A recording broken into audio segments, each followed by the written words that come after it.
Ready to go. Okay. Good morning, everybody, and welcome back. Today I want to do something different. This is the guy that I'm using as a shop blower right now. Now, I put it together a week or two ago on a video, and the one thing that bothered me about it the whole time is the fuel lines. These are the most complicated fuel lines I've ever seen. So I thought to myself, there's got to be a way to make this a little simpler and get rid of that 3-prong primer pump, maybe switch it to a 2, or maybe get rid of it completely. So today I'm going to try to put a different carburetor on it and show you that you can mix and match carburetors pretty easily as long as you stay close and you take a few things into consideration. So let's get started. It's not often that we take something apart that works perfectly good, but I'll tell you, these 3-prong primers never prime well. They don't work nearly as well as a 2-prong or the carburetor mounted primer. So we're going to switch off to the simplest thing we can. And I do believe it'll work. Honestly, I haven't tried it yet. I just looked at it and I measured a little bit and got a carb.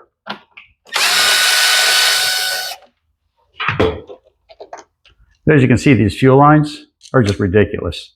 It's got an additional vent line compared to 99% of the others out there. Okay, well, we've got it here. Let me grab the other carburetor. The things you want to consider are your choke. Is it comparable? And this one is. And your fuel line location, these are straight down, so it makes it super easy. And your linkage. And you can see it's got an identical linkage. These are actually almost the same carb, but this one's got a different top deck on it. And that's about it. Other thing you have to consider is you got a little hole in the back here where it goes up to the motor. And you want to make sure that that lines up. Here, let me get this taken apart. Let's get this out of the way. And before you take the fuel line off, always loosen the gas cap or gas will come back. So you can see on this, where'd you go? Negative pressure port. This carburetor will sit like this, and it'll line up here with this hole in the engine. That's a necessity or it's not going to work. As long as that hole lines up, the bore is correct on both of them, and the choke lever matches the old one, it should work.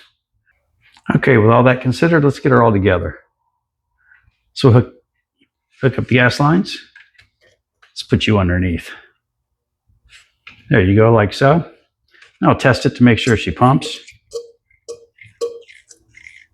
There you go. And she's priming gas.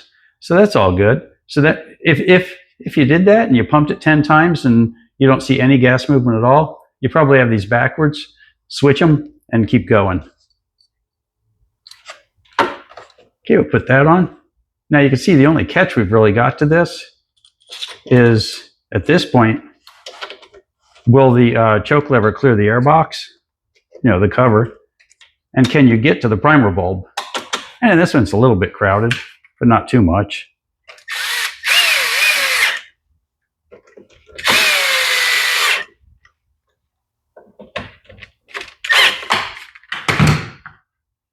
And can we get to the primer bulb? Yeah, it's way down under here. We can accurately get to it. It is reachable.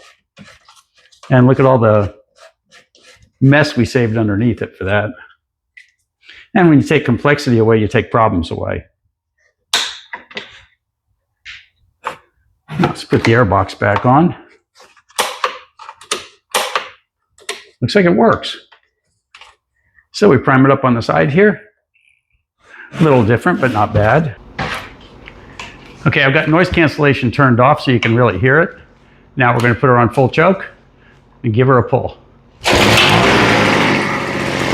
And this is kind of what I expected.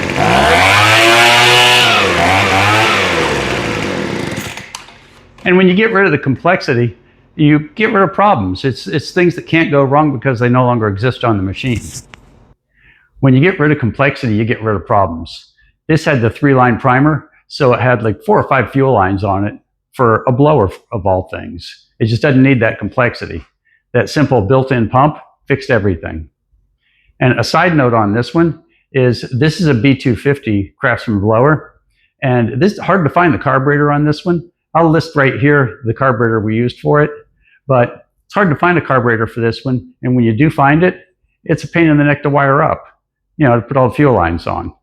So we solved all those problems by simply replacing the carburetor with something that worked even better than the factory one. So all you new people out there, if you made it this far, you might as well subscribe. It's free and it's what we work for. So thanks for watching, and see you next time.